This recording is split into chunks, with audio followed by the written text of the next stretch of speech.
I showed you that I was irresponsible with something, would you give me permission to have the right to use something that would be require more responsibility? Again, we're talking about. I'm asking you. Standard is a criminal conviction. No, I'm not asking about criminal conviction. This is not about criminal conviction. We removed all that the last time you guys were talking about it. Okay, let's remove. Okay, then we'll remove that. Well, it also doesn't necessarily mean one thing leads to the other. You're right, but if I showed you that if I was irresponsible with riding a bicycle, why would you give me the keys to your car? Because operating a bicycle and operating a motor vehicle are two very. I can't even take care of a bicycle. That's very easy to do, and then you want me to get in your car, which is you do a lot more damage. I can crash into a trash can. You could also have people who look like a complete slapstick comic act on a bicycle that can operate a car very competently. Wouldn't it be the responsibility of the individual who has the ownership of this to have a moral concern for the public? So if this guy is already willing to violate someone's rights and cause them bodily harm without a gun, disregard the law and everything else, what makes you think that they wouldn't disregard the law with the gun? Well, everyone who gets into a bar fight doesn't automatically then become a mass shooter. You're right, but that doesn't mean that they won't be.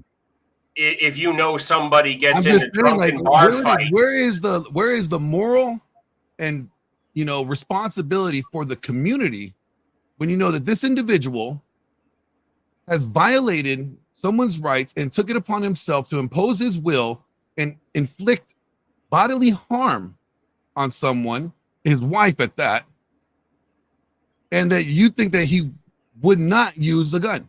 I don't know how you cannot connect the dots. The because it doesn't automatically would be like the probability be like he is more likely to it doesn't automatically follow. Right, it doesn't automatically, but it does. Into an altercation, you're therefore going to be a murderer.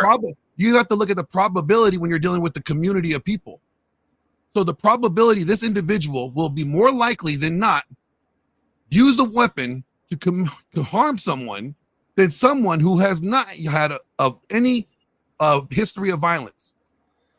Again, you're assuming that the person is You're right, and when you are not a criminal if they haven't been convicted of a crime. When you're in the position of selling a firearm, you have the due diligence to the community that you live in, the people that your neighbors, that you are going to be selling to this firearm to people that are going to be of good moral standing and that are not going to be violent and use this weapon inappropriately. Again, Glenn, the problem with this argument is that it's reliant on an assumption that if you do A and B, you will therefore do C, D, and E. It's not. It doesn't logically follow. It does logically follow.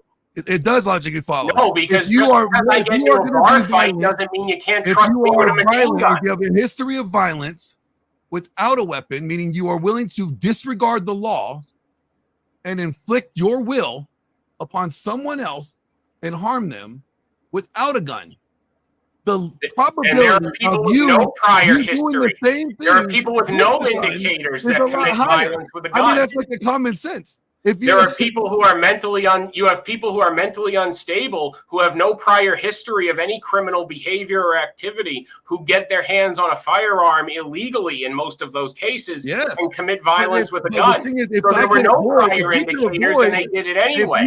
So you can't just have this thing of like you cannot assume.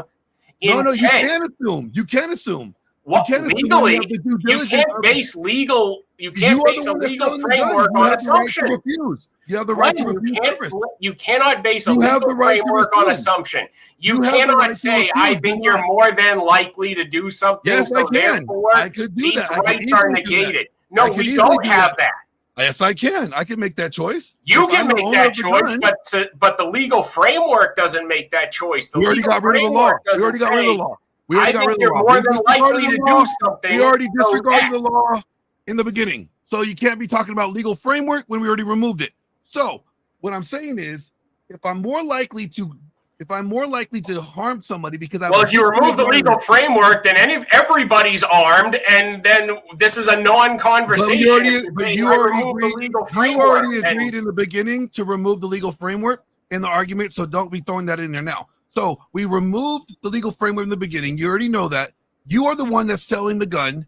You have the right, you have the responsibility to the community that you live in to sell the gun to upstanding citizens, and that you're not going to be putting these people in potential harm. But by you selling the gun to me, who has a violent past, who beats his women and has no regard to the law, to their safety, to anybody's security, and you're going to sell me a gun, you, sir, will be more liable for giving me the gun, knowing my history. You cannot make the logical jump of intent. You cannot assume when you are selling someone anything what they intend to do. All you're assuming is the probability. What do you think the probability is based on? That's what like the Duth model of feminism is based on. The Duth model of policing is based on all probability.